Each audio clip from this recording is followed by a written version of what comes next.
Assalamualaikum dan selamat sejahtera kepada semua viewers dan pendengar setia Podcast Sirim 2022. Nama saya Airul Izani dan bersama saya hari ini iaitu Encik Ahmad Sahar dari NMIM. Jadi topik kita pada hari ini cukup istimewa iaitu berkaitan dengan masa bersempena dengan bulan Ramadan ini. Dan hari ini kita akan membongkarkan apakah itu masa, apakah zon masa dan juga perkara dan isu yang berlaku pada bulan Ramadan ini berkaitan dengan masa. Jadi bersama kita hari ini iaitu Encik Ahmad Sahar. Okey, boleh terangkan sedikit tentang latar belakang Encik Sahar dan juga peranan Encik Sahar di NMIM. Okay. Assalamualaikum warahmatullahi wabarakatuh dan salam sejahtera. So terima kasih Encik Hairul menjemput saya di sini.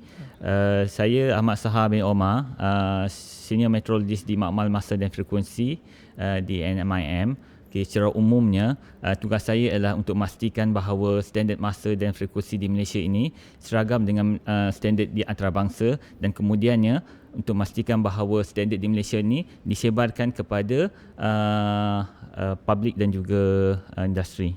Itu secara umumlah. Baik, terima kasih Encik Sahar. Jadi Encik Sahar, contohnya saya sebagai orang awam dan juga rakyat Malaysia yang lain tertanya-tanya, apakah itu yang dimasukkan dengan zon masa? Okay.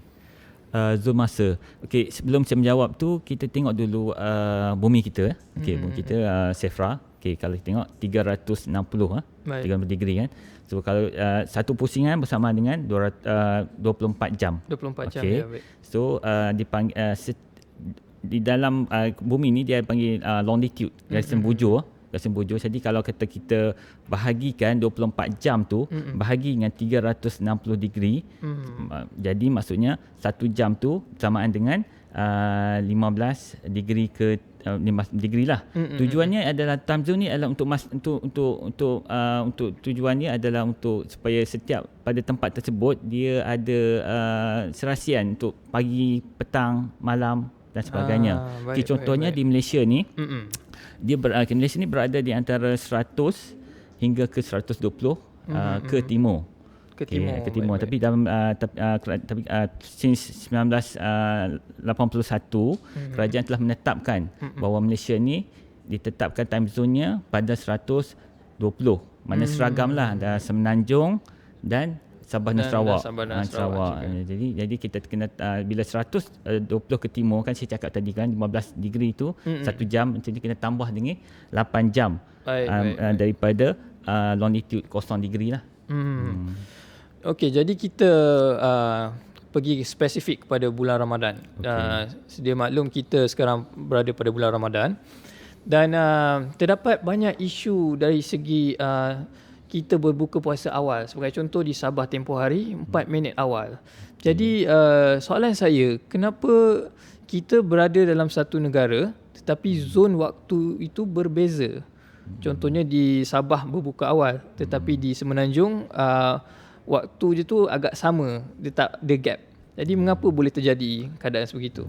Okey, yang soalan pertama tu yang melibatkan isu berbuka awal kan. Okey, nasihat saya ialah ada dua benda yang perlu kita pastikan. Baik. Okey, nombor satu ialah takwim jadual berbuka puasa. Itu kita boleh ambil daripada JAKIM. So JAKIM dah menetapkan waktu berbuka puasa mengikut zon-zon dan lokasi-lokasi tertentu. Okey, bila kita dah dapat waktu berbuka puasa, kita perlukan jam. Ya, betul. Jam. Betul. So jam tu mestilah berdasarkan kepada Malaysian Standard Time. So kalau kata tuan-tuan perlukan nak melihat masa Malaysian Standard Time, kita boleh just pergi ke Google, typekan Malaysian Standard Time, dia akan keluar paparan website tu, just klik dan dia akan keluar satu masa. Masa pun sama dengan masa tu di sini. Jadi ada dua lah. First tengok dulu kepada takwim daripada JAKIM, and then tengok pula jam, bukan jam tangan kita, sebaiknya jam yang Malaysian Standard Time daripada Sirim. Yes. Jadi pendengar-pendengar dan juga viewers boleh pergi ke website Sirim NMIM untuk lihat waktu standard tu lah. Betul ya, Cik Sahar? Dia ada dalam website tu, dia ada waktu Malaysian Standard Time. Itu adalah masa yang tepat. Baik. Okey, yang soalan yang kedua tu adalah kenapa berbeza pada satu tempat ke satu tempat kan. Okey, kita tengok balik kepada zon masa. kan. Okey, zon masa kiranya Malaysia ni ada Sabah, Semenanjung Malaysia dan Sabah Sarawak di antara 100 hingga 120. Baik. Okey.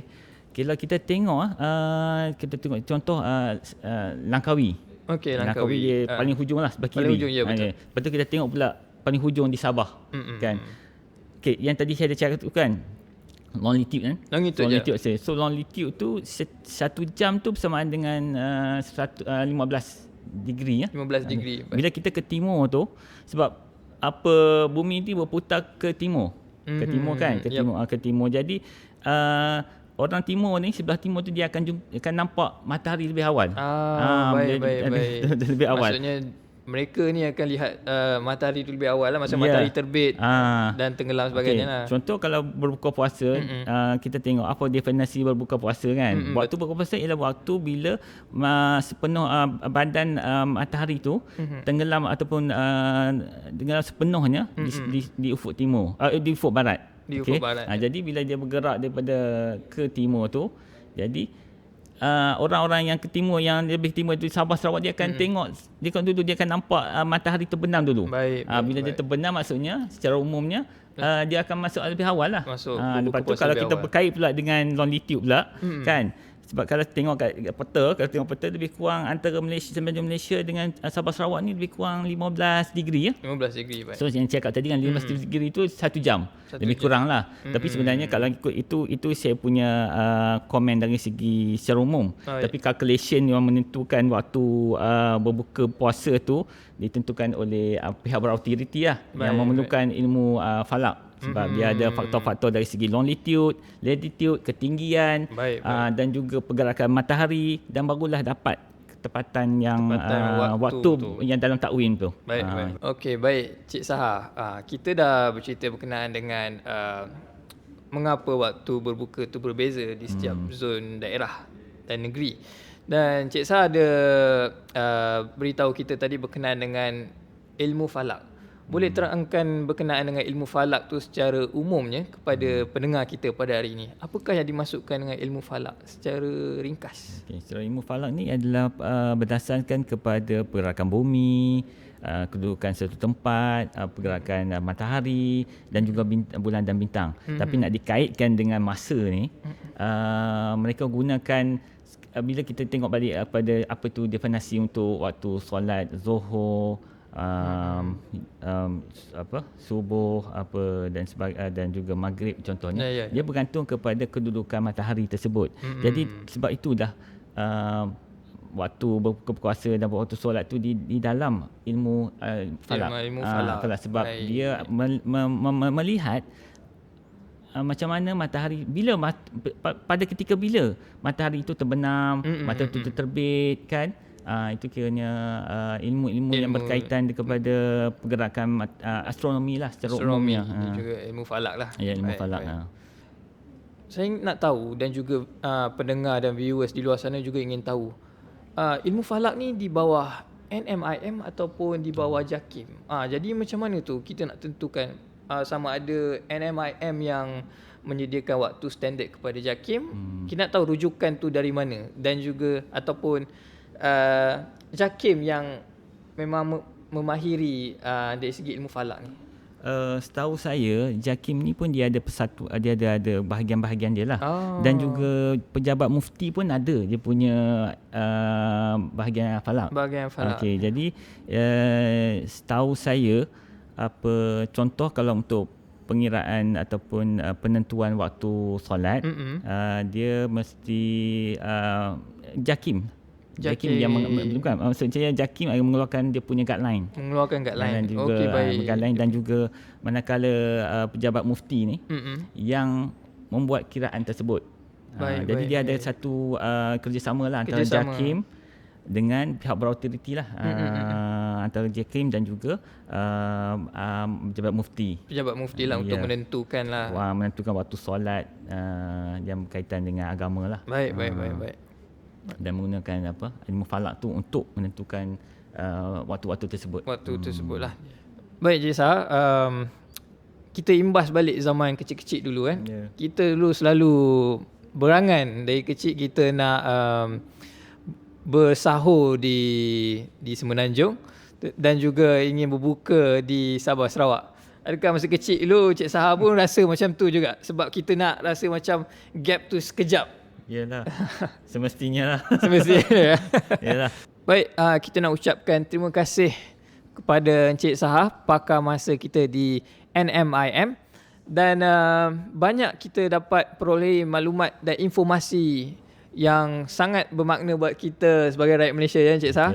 Berkenaan dengan masa umumnya dan juga dari segi bulan puasa dan juga dari segi ilmu falak. Jadi satu ilmu yang baru yang kita semua dapat pelajari pada hari ini.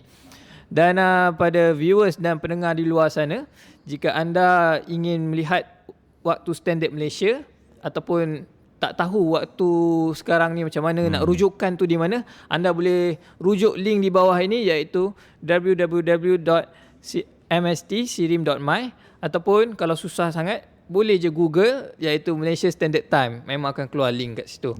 Jadi kepada viewers dan pendengar di luar sana, jika anda ingin tonton podcast kita pada hari ini, anda boleh tonton dan dengar di YouTube dan juga di Spotify Sirim Berhad.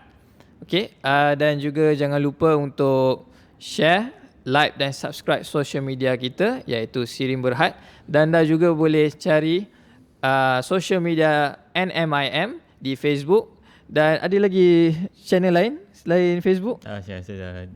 Facebook dan YouTube, Facebook dan YouTube lah. Boleh cari di Facebook dan YouTube. Dan sekian dari saya, Airul, dan juga pakar zon masa kita pada hari ini, Encik Saha. Semoga kita berjumpa lagi. Sekian, terima kasih.